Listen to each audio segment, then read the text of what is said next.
திராவிட முன்னேற்ற கழகத்தில் ஒருவர் இருந்தார், திரு கே.சி. பழனிசாமி என்றவர். இயக்கத்திற்கு திமுக இயக்கத்திற்கு பாடுபட்டவர்.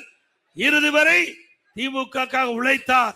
அவருடைய செல்வ செழிப்புகள் இருக்கின்ற காலகட்டத்தில் திமுகவுக்கு வாரி வாரி நன்கொடை அளித்தார், பல கூட்டத்துக்கு கொடுத்தார். இங்கே திரு கருணாநிதி வருகின்ற பொழுது அவர் இல்லத்திலே தங்குவார்.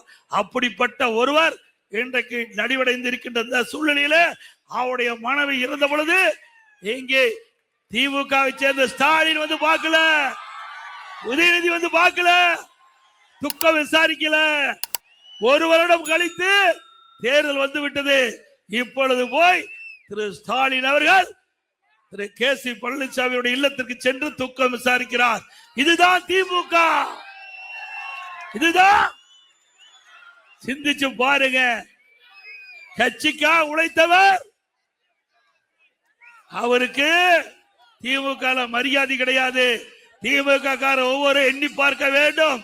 அந்த கட்சியில உழைப்பவர்களுக்கு அங்கே வாய்ப்பில்லை.